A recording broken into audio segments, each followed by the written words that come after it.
Okay, this looks like a good crowd, so I'll get started. You know me, I'm Tom DeLoughery. My only conflicts of interest is I author for Up to Date on iron treatment, which sadly will not play any role in this talk.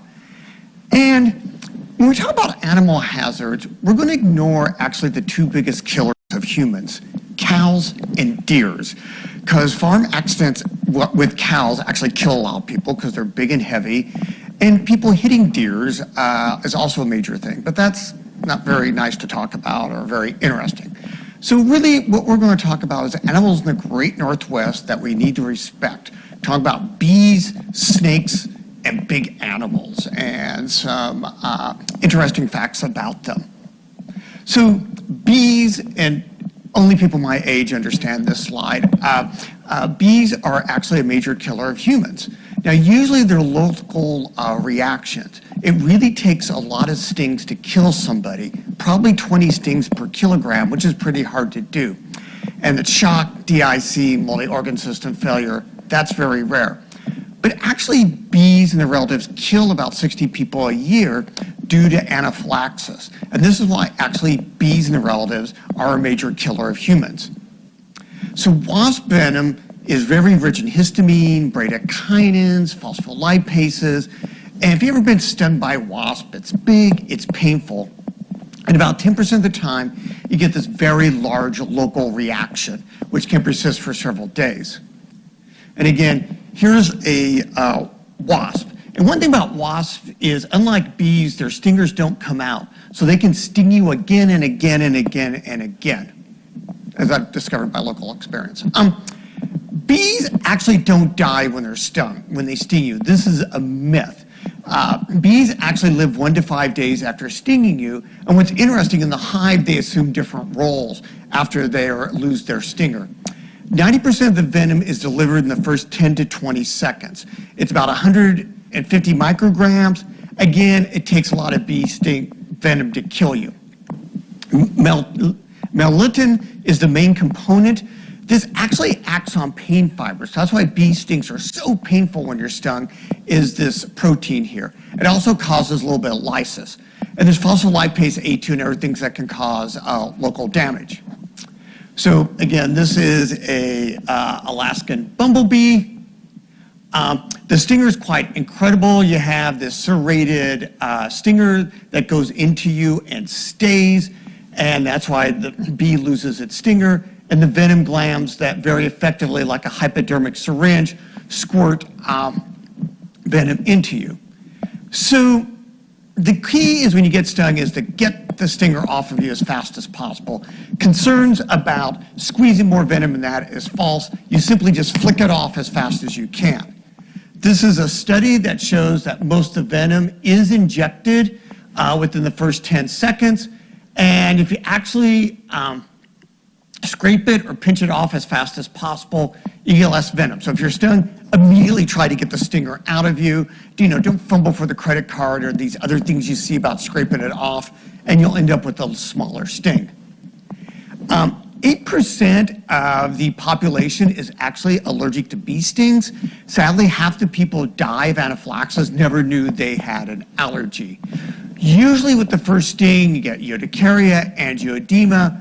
Then obviously with multiple stings, over time, you get true anaphylaxis and you die. Yes? Sorry, the 50 people per year statistic, is that who is that out of? What population? That's the United States population, right. So for anaphylaxis, the clinical history, high tryptase, and the problem is there's a high risk with future sting. And now most people I know who do outdoor things will get venom immunotherapy to make them less allergic. But really always anybody with a history of anaphylaxis need to carry epinephrine on their person so it's available at all time. Snake bites is a huge issue worldwide. There's 140,000 deaths in the world due to snake bites because many of the snakes are incredibly deadly. It's hard to get health care. United States probably has about 6,000 to 7,000 bites per year, maybe 2 to 3 deaths per year. If you get bored during the talk, you can look this up on Wikipedia.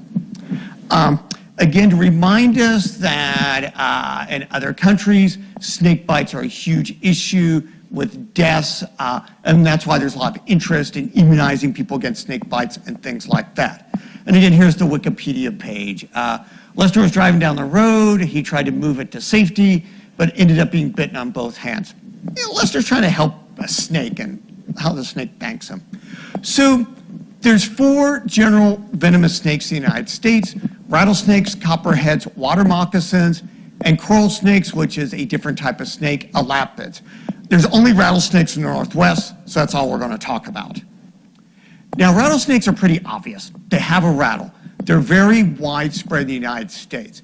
It's very interesting. There's either 3 species or over 40 species, depending on who you want to believe. There's a lot of confusion about taxonomy, but in general, the western snake is the big one in the Northwest. The western snake and some of its sub-branches are here, again, pretty predominant in the Cascades, eastern Northwest, and again, the timber rattlesnake sneaks into Oregon.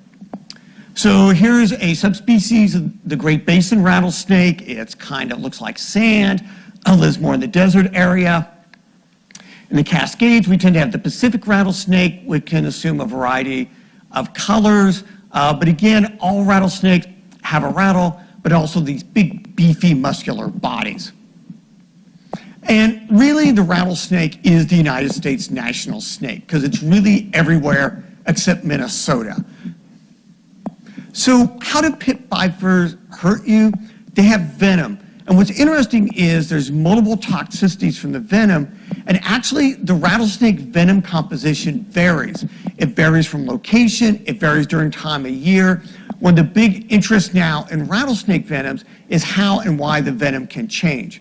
I'm making this because rattlesnakes classically have these retractable fangs, and the pit comes from the heat-sensing pit.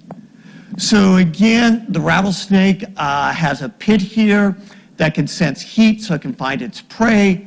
It has retractable fangs that are hollow. They're just like big hypodermic needles that go, and they have a venom gland that very effectively delivers venom.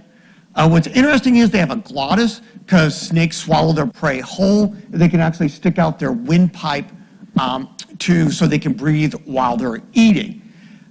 Remember, snakes stick out their tongue because this is how they sense things. Chemicals go on the edge of their tongue, they put on the roof of their mouth, and that's how they sense things. But again, the pit localizes a warm animal, and then it bites it, injecting venom. There's a lot of rules of thumb about harmless versus lack of harmless snakes. And if you don't really know, don't go and look at the snake's butt or anything. It's going to bite you. Just kind of know what the rules are. In general, poisonous snakes have elliptical pupils, fangs, that's kind of a giveaway, and triangular head. But again, usually proper identification is important. The venom has a bewildering array of toxins. There's over 50 proteins causing local tissue damage, a coagulopathy, and a neuropathy. And again, this can vary from person to person.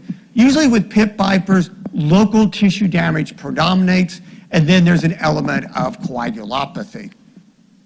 So again, you get local tissue damage due to phospholipases, metalloproteases. Yes? I had a question about that. I read that some phospholipases were neurotoxic and others were neurotoxic, and that varied between vipers and elapids species. How is that possible? It is, and some of them have different, they're subtly different, so they can have different characteristics and the tissues they bind to. So lapids, you're right, tend to be more, their toxins, phospholipases and that, tend to cause more neurodamage and stuff. And there's not that much true tissue damage with the lapids. It's mostly just neurotoxins. Where in the pit vipers, really the venom is supposed to kill the animal, but actually start to digest it. So that's why there's more of a shift towards tissue destruction. That's why you can see skin necrosis and disruption of vascular integrity and the other things. So again, here is a classic pit viper bite. There tends to be very intense swelling around it. You can see skin breakdown. Here's another one, the classic Sharpie sign showing the ecchymosis is there, the skin breakdown, the swelling. Don't pose with a selfie at the rattlesnake. And there can be a coagulopathy. Sometimes this is very predominant, sometimes it's pretty subtle. So most of the cases we see around here, it's there, but it's really the tissue destruction that's the big issue. But basically, snake venom can activate coagulation, lead to widespread degradation of fibrinogen. It can activate, then interfere with platelets. What's interesting is it can hang out for weeks. So this is a study using an antivenom. There's thrombocytopenia at the beginning. They get the antivenom, but actually about a week later, it reoccurs because the half-life of the platelet aggregate protein is a lot longer than that of the snake venom. So it's interesting this stuff can hang out for a bit. So the big issue if you get bitten by a pit viper is pain, swelling, bleeding, ecchymoses, and blistering. Again, mainly local tissue destruction. And the swelling can be very impressive. Local evolution, it can evolve into necrosis. And if it progresses, there's necrosis, that's a sign of a major envenomation. What's interesting is about 25% of the time when humans are bit by snakes, it's a dry bite. It actually doesn't inject the venom.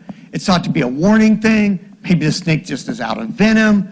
But that's usually pretty obvious if somebody's bitten within about 4 to 8 hours.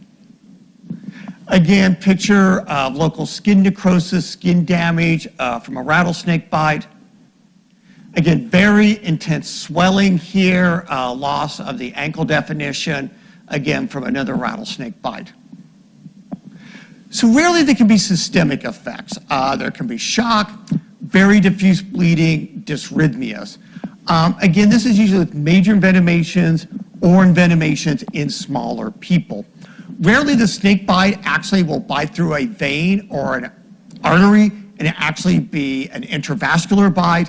Those are rare, but they tend to be a lot more worrisome and deadly because it allows very rapid systemic effects of the venom. So immediate treatment, just get the person to the hospital. I always get asked this question. I'm out running, I get bit by a rattlesnake. I just keep running until I get back to my car or the hospital. That's what you do. Antivenom is the only thing that works. As you all know, there's all these local therapies there, you know, cut it out, suck it out, put electricity on it. It just causes more harm than good. The best therapy is to get to the victim to the hospital as soon as you can. So when you see the patient, you know, you look for ecchymoses, you do labs, and again, the edema can be intense. As you know, there's this thing called compartment syndrome we worry about, where through and through the muscle compartments, everything is so swollen, there's neurovascular damage. More often rattlesnake bites, it's actually just the surrounding skin and the compartments are okay. And so it's very rare to see compartment syndrome with snake bites. You can look it up. This is the Wilderness Medicine advice for giving antivenom. But in general, if people are getting sick, they have systemic symptoms or severe bite, they should get antivenom. There's 2 on the market. F.A.W.M is for all pit vipers. It has a very short half-life, so sometimes it needs to be redosed. M.A.C.P is a bigger protein, longer half-life, so you usually only need 1 dose. Although it's made specifically for rattlesnake, there's increasing use with copperheads and water moccasins, and this is becoming more used. So Gila monsters. Now you're saying to yourself, there's no Gila monsters in Oregon. That's wrong. There's 2 in a museum in Bend. But I like Gila monsters, so we're going to talk about Gila monsters for a minute.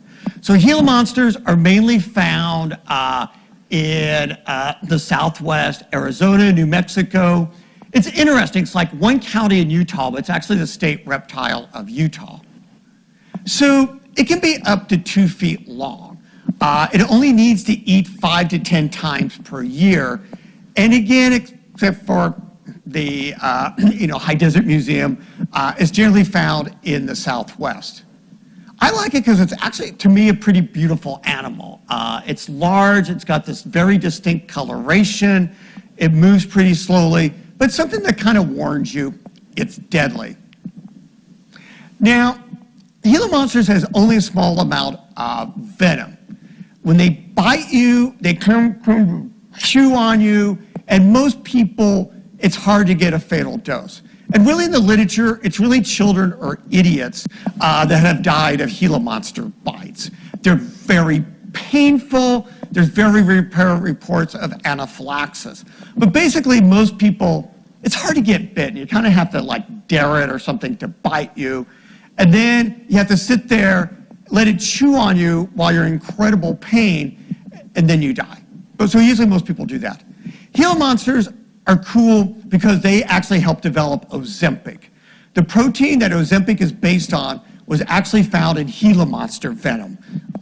And it was known as an anti-diabetic agent and led to these other discoveries. So Gila monsters are actually our friends. First aid, the lizard bite and doesn't let go. So basically, you got to get the lizard off of you. And most people just recommend banging your hand or whatever bites you on the ground until it falls off. Pain control is key. There can be broken teeth in the wounds, IV fluids for hypotension. The other reason why I like Gila monsters is that the single worst piece of wilderness medicine advice, and there's a lot of contestants for that, was this about the Gila monster bite. That you pour chloroform or gasoline into the monster's mouth and then apply a flame to it. And I'm not too sure how a lizard flamethrower is going to help anything, so don't do this. My favorite thing about Gila monsters, cures obesity, still call it a monster. So, this is a friend of mine who was out camping and woke up and had these 2 bites. And this is obviously a bat bite. She was actually camping in the Bahamas and got literally bit by a vampire bat with its sharp little teeth. And bats are pretty notorious because bats can spread rabies several different ways. They have their sharp little bat teeth, and they're actually like scalpels. You may not notice them bite you, especially if you're asleep or passed out. Secondly, bats lick their claws, and actually if they claw like an open wound or something, or lick an open wound, they can also give you rabies. And indeed, most of the bruising around here is my friend getting antivenom. So rabies is a terrible way to die. It's a concern with any mammal bite, and bats are always a concern. They tend not to get sick with rabies. The bites can be unnoticed. And I said from the creatures licking or crawling on you, they can infect you. This is rabies deaths in the United States. And again, especially since the 90s, the vast majority of them have been bats. Occasional raccoons, foreign dogs, somebody get bit in another country, but most have been bats. And again, bat rabies is everywhere. Just to let you know, it's throughout the United States and in Alaska. And tragic case of rabies, a little kid got bit by a bat. His dad goes, oh, you need shots. Kid goes, I don't want shots. And dad goes, okay. Kid dies of rabies, so don't listen to your kids. There are more rabid cats than dogs in the United States. I am a dog person, so I always like to point out this fact. In 2002, we'll see newer data, shows that basically 3 times as many rabid cats as dogs were there. But dogs are by far the biggest threat worldwide. And any type of carnivores, wolves, jackals, foxes, can spread rabies. So dog rabies used to be a huge thing. Then after, in the 50s and 60s, there's a huge campaign. It's mandated dogs get vaccinated. There's a lot of effort, and even stray dogs vaccinating them. And that's why dog rabies has essentially disappeared, and now cats are our enemies. But this also had incredible human impact. That actually in the 40s, 50 to 100 people a year died of rabies. And as soon as we started this mass vaccination of dogs, this almost disappeared. So really good human health story, public health story. What else does it? Raccoons on the East Coast, skunks in the Midwest, foxes, mongooses in other areas. Raccoon rabies is a big issue on the East Coast. They're now like dropping baited raccoon goodies with rabies vaccine in it to try to stop this. but bats are nationwide. How about the Great Northwest? Well, let's look at Oregon. 20-year data, 258 bats, 2 cats, no dogs, 27 foxes, 3 coyotes, a skunk, and a goat. So obviously the goat got bit by a rabid bat or something, but it's there. Washington, man, a lot of bats, but this is 30 years data. 2 cats, again, no dogs, 1 horse, and 1 llama. Can you imagine getting your head butted by a rabid llama? But again, in general, the obvious animals. So what do you do if you're bit? Key is vigorous wound cleaning. There's actually good data that if you vigorously do the wound with soap and water, you will destroy a lot of the rabies vaccine. And experimentally, this cuts the infection by 50%.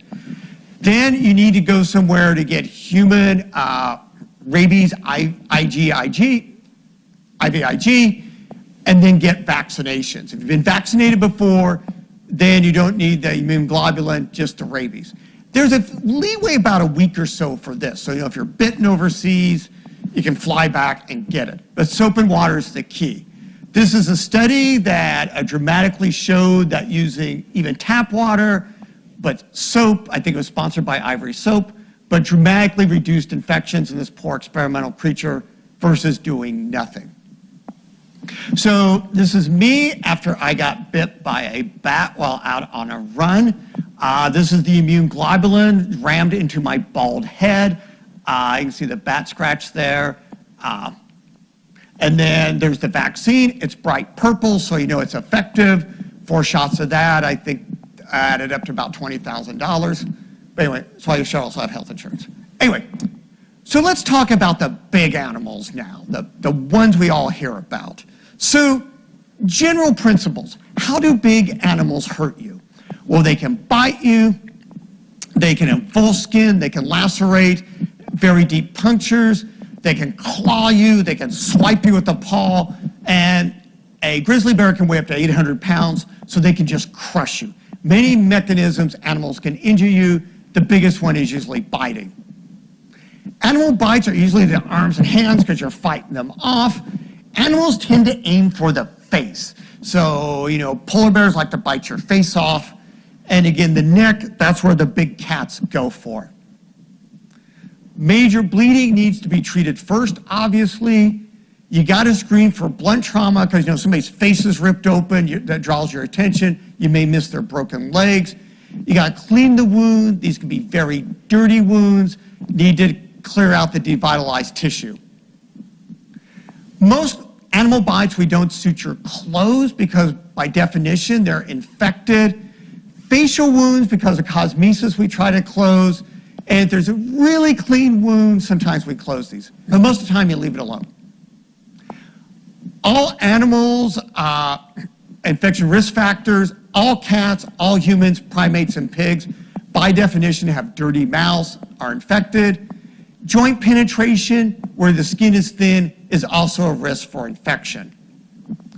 Antibiotics, we're big fans of amoxicillin, clavulanic acid. That's the best prophylaxis for animal bites. If you're allergic, Clinda, Cipro, this can vary. And remember to be sure you're up to date on your tetanus shot. So all wild animals are considered infected. Most are polymicrobial. Think about rabies in any big carnivore or crazy animals. There's several case reports now of rabid beavers on the East Coast. They're pretty identifiable because they actually will go and attack swimmers. That's very unusual. So if an animal is acting unusual, it's probably rabid. It's dependent on the species. If you get bit by a Tasmanian devil, it's Pastorella. If you get bit by a swan, it's Pseudomonas. It's a very entertaining article, but again, wound pathogens vary by species. So, one advertisement in this talk, if you like Wilderness Medicine Fund, there's something called Med Wars. This is actually an adventure race where you actually stop and do scenarios and stuff. Like here's the one I ran last year. This year it's going to be near Spokane. If you want more information, there's the QR code, or you can just ask me a little bit later. But it's a team of 4 people. This is incredible fun. I've done it both as a participant and as an instructor, and it's just a great time. Again, it's a fun day. You hike, compete, you do scenarios, there's even questions, and then there's a lot of fun at the end. So highly recommend that. Give you a second, get the QR code, you can ask me about it. Coyotes. Coyotes are ubiquitous in Portland, Oregon. And what's interesting is the first coyote was seen in Portland in 1980. The range of coyotes is expanding dramatically as we've knocked off their predators. The other thing it's turning about is there's increasing evidence coyotes are adapting to urban environments. There's coyotes in downtown Chicago. So again, Portland coyotes were first seen in 1980. There's probably 8,000 now. Their territories are large, 4.5 square miles. They've studied, and urban coyotes, about 1% to 2% of their diets are actually cats. That's why you should never keep your cat outdoor. They attack similar to dog attacks as they go, and they bite you. Again, usually most coyotes will try to avoid you. There's a great website called the Portland Urban Coyote Project. Coyote Fest, I think, is, Coyote-a-Palooza is next week, I believe, at the Portland State Farmers Market. But here's the sighting of coyotes. And my daughter runs on campus, and she sees one at least once a week out in the woods. Most legendary coyote was a coyote that boarded the Portland streetcar near the airport, and they thoughtfully took it out to Gresham and let it loose. Inspiration for a great Slater-Kinney song, Light Rail Coyote. Highly recommend listening to it after the talk. So, coyote rules are pretty simple. Don't feed coyotes. Don't let your pets, especially cats, run loose. Every time I'm walking on the hill here and I see my cat is lost, I'm like, I don't think your cat's lost. Don't run for them. Don't create conflict. If there's aggressive coyote, it may be rabbit, report it immediately. And I report all coyote sightings. The Portland Coyote Project, they're actually doing a lot of great research on it. And there's a very similar project going on in Seattle. Bears. That's what you came here to hear about, bears. Like, I don't want any lizards, I want bears. And that's it. You're not going to hear anything else.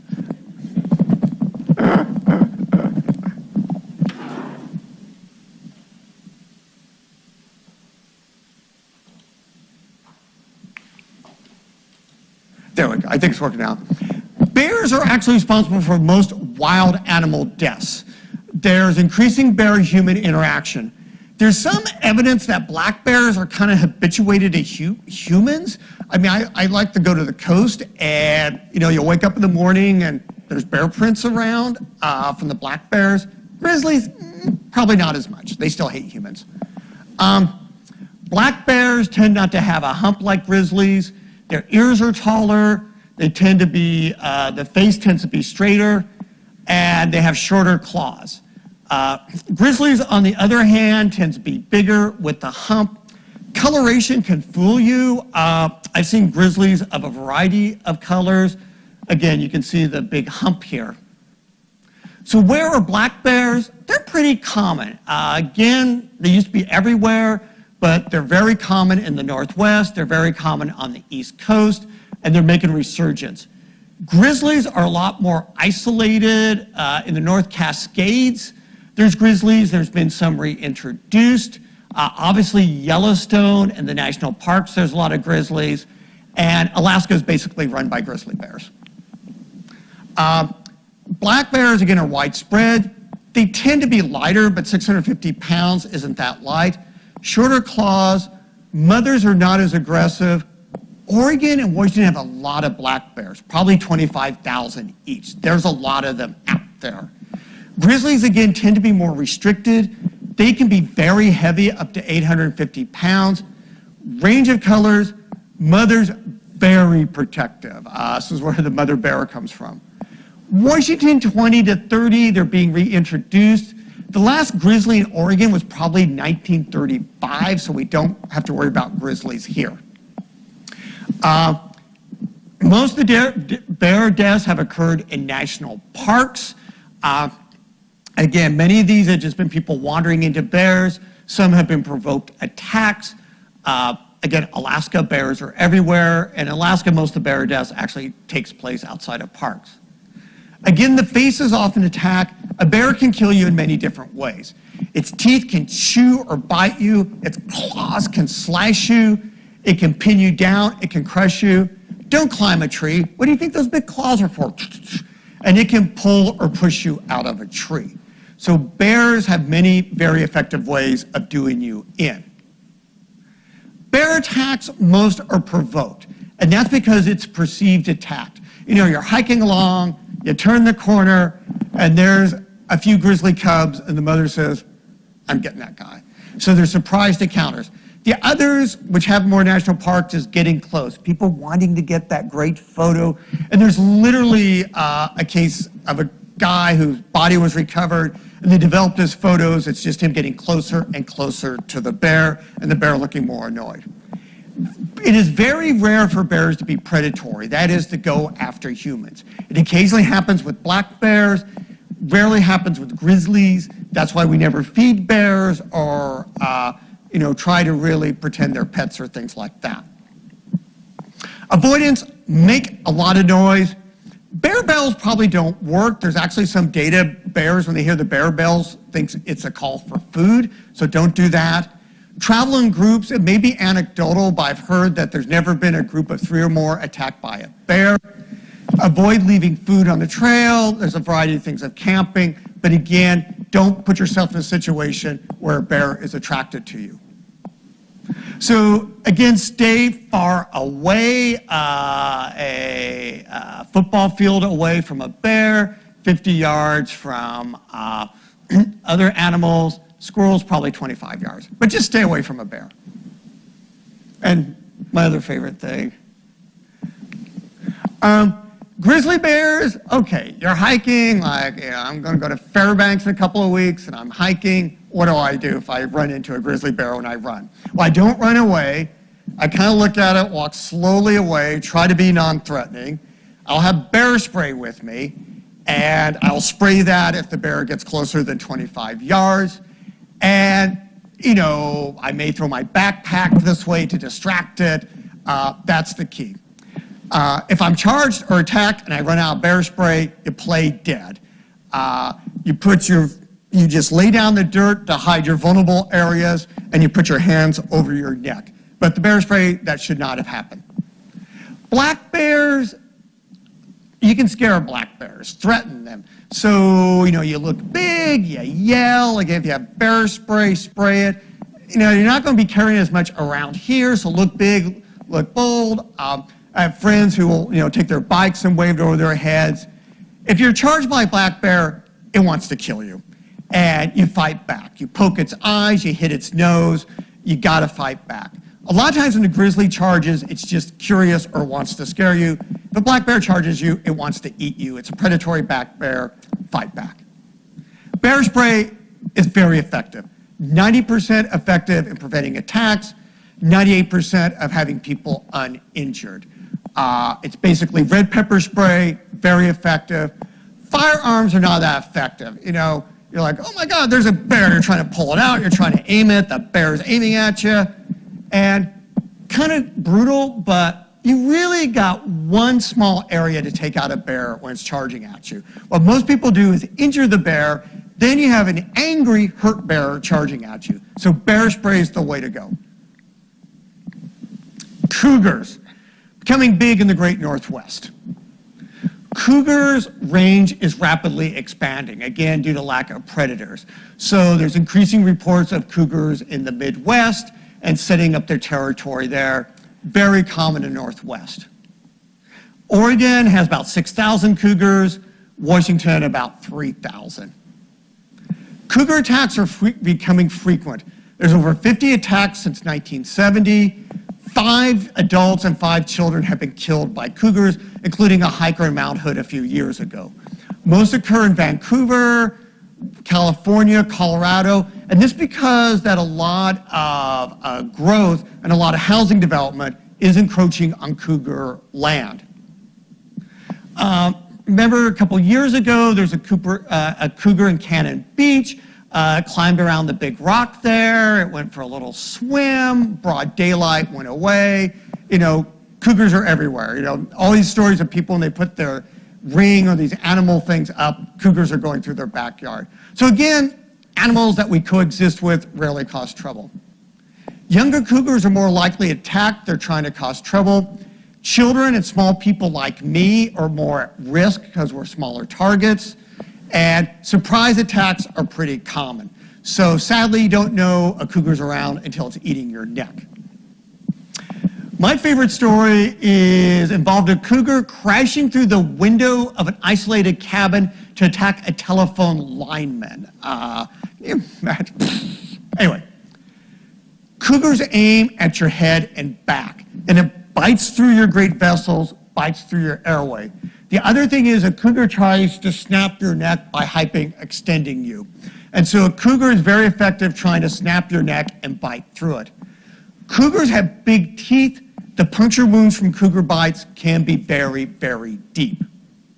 So again, these are cougar teeth. Look how powerful those is, and those are going to cause big wounds when they bite you. What do? You fight back, you look larger and threatening, you make noise. Again, if you have bear spray, it's going to scare away the cougar. Don't stoop down, you're making yourself a bigger target. It's a cat. You never make direct eye contact with a cat, they'll hypnotize you. And then don't run away. A cougar can easily outrun you. Treatment, key is assessed for spinal injuries. Remember, the injuries can be very deep. Moose. Moose are very common. There's some in Oregon, Alaska, a lot of the North, Maine, Minnesota are full of moose. Again, Alaska by far has the biggest amount of moose, but there's Maine, Idaho has a lot, and we still have a lot in the Northwest.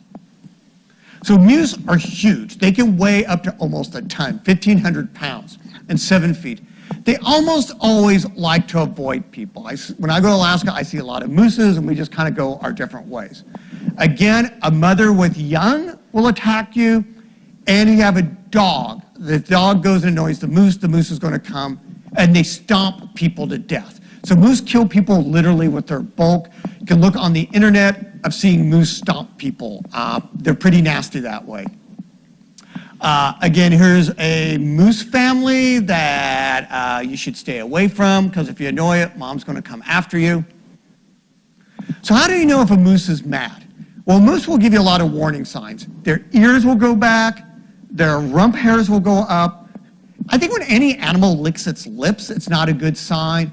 And a mother with cubs. Mooses are the only animals you run away from. Moose will just get bored of chasing you. They can outrun you, but they just want you away. If you're attacked, curl up in a ball. I remember my wife and I hunted in the Tetons. We walked around a corner, and there was a mother moose with her cubs who gave us an annoyed look. We actually just hid behind trees for a while, and the moose just went off. So moose, only one you run away from, or just simply hide. If it stomps you, curl up in a ball. Usually they just want you to go away, so if they think you're not going to bother them anymore, they'll go away. Again, go and run and don't stop and take a photo if a moose does that to you. Buffalo. There's actually buffalo in the Northwest, but I think buffalo are beautiful and fascinating animals. Again, we think of buffalo like in Yellowstone, the Tetons, but they're slowly being reintroduced in many places. And actually, a little bit in Oregon, especially in Washington, there's actually a lot of there's starting to be growing populations of wild buffaloes. Clearly, there's a lot of ranch and other buffaloes around. Buffaloes can weigh a ton, but they can run. I think that's what fools people about buffaloes. They kind of lumber and run along, but they can run at 20 miles an hour. By far, the biggest issue with people getting injured by buffaloes is they're simply too close. The average distance of injury is 10 feet. Remember, you're supposed to be like 25, 50 yards away from a buffalo. So it's just simply annoying them. Buffalo has a particularly nasty mechanism of injury. Buffalo has horns, and their first thing is to gore you. Their horns can go in 8 to 10 inches deep. Since most people are running away, they gore your butt or your legs. They can like literally go from here into your abdomen. People who've been gored in the front usually don't live to tell about it. And then once it gores you, it actually will flip you up and throw you 8 to 10 feet in the air. So after you've been gored, you go and you add blunt trauma to it. So again, these are obviously dirty, and these can cause very devastating injuries when it's rammed into you. So wounds obviously need exploration. There needs to be aggressive antibiotic prophylaxis, and prevention is the key. They're beautiful, but just don't get near a buffalo. So the most legendary Northwest animal is obviously Bigfoot. And Bigfoot sightings are most common in the Northwest. Washington leads along with Oregon. I have no idea why West Virginia is so common. Maybe they go there to work the coal mines. I don't know. But this is where Bigfoot has been sighted a lot. Now, there's been long stories of a big hairy beast in Northwest woods.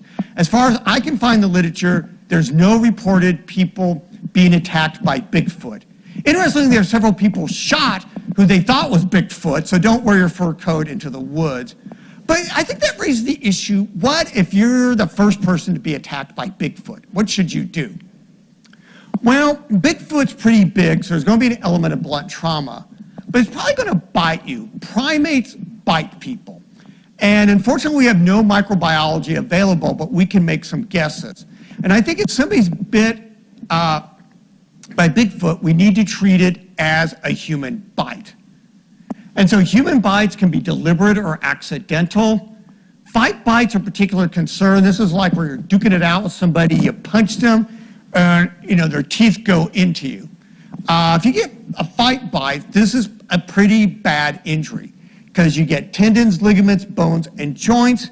The other issue with fight bites is it's usually Saturday night and you're drunk, and it's usually by Sunday afternoon when you're kind of woken up and realize that your hand is big and swollen. Huge infection risk if you're bit by humans. Staph, strep, Eikenella, and again, most of these tend to be later presentations. There's a risk of HIV and hepatitis. All human bites need to be prophylaxed. Again, Moxiclav is great, moxifloxacin if you're pen allergic. Fight bites need to be taken very seriously. Again, they can just be small lacerations, little cuts, but you need to assess tendon function because if the tendons are abnormal, they actually need to go to the operating room. And they need IV antibiotics. But again, this is an issue with the fight bite is you can get penetration of skin, ligaments, bones, cartilage, and sometimes it can be subtle because if you put your hand back to normal, it can close it, but also can spread the infection. Finally, it's time to talk about the deadliest animal in the Great Northwest. We'll let you ponder what this is, but it is the rough-skinned newt. Now, it seems anticlimactic, but this is an incredibly deadly animal. So there are 2 case reports. A 29-year-old man drank approximately 150 mils of whiskey and swallowed a newt on a dare. Within 10 minutes, he complained of tingling in the lips. A 26-year-old man ingested 5 newts on a dare. He had been drinking. If you took away a young man and alcohol, I think every trauma system in the United States would go bankrupt. Anyway, and one of these guys died. Newts are actually incredibly poisonous. They contain tetrodotoxin, and they contain about 250 micrograms of this. The fatal dose is 1 microgram. So a newt has, and the tetrodotoxin is 250 times more toxic than cyanide. It's actually interesting. It's actually produced by bacteria in the skin. And what it does is it blocks sodium gates in the nerve, and it leads to paralysis. So remember the first victim started getting the tingling? That was the paralysis starting to occur.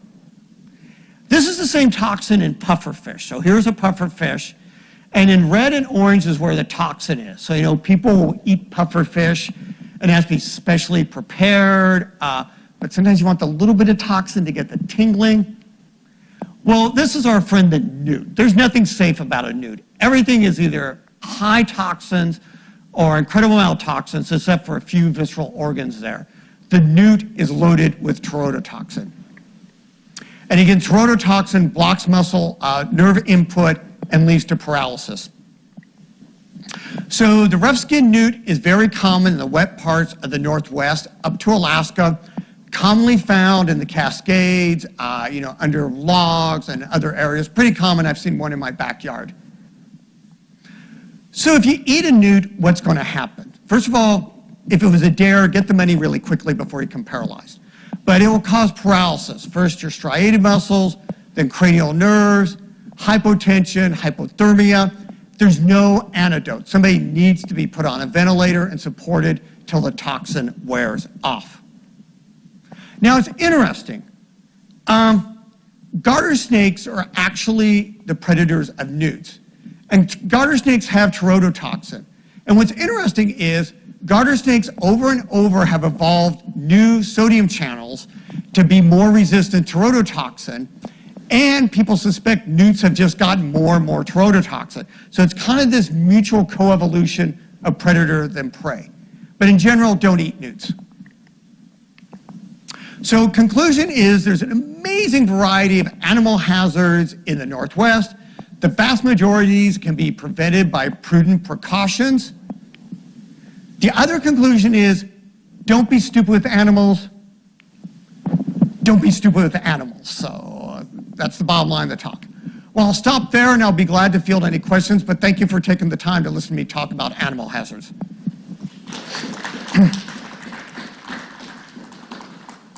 Yes?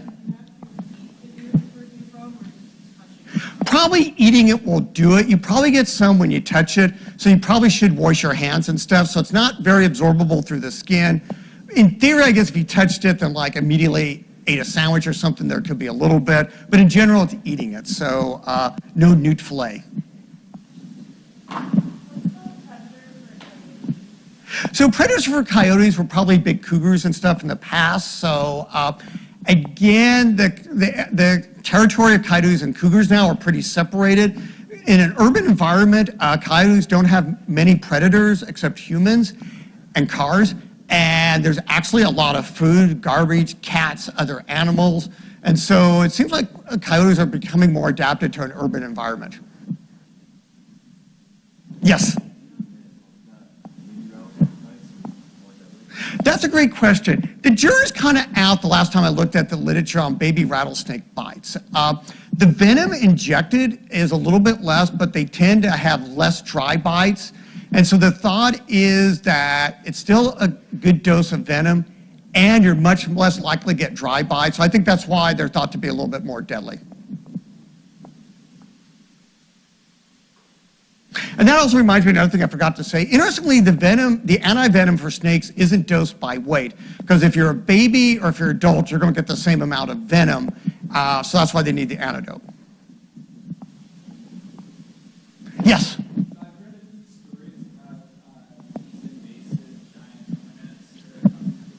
Yes.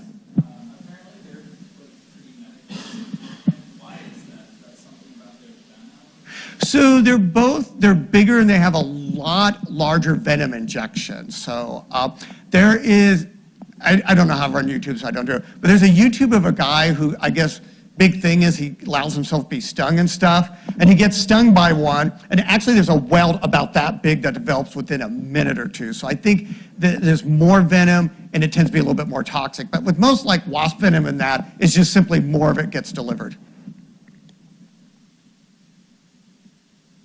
Great, well, everybody go out and enjoy the beautiful day.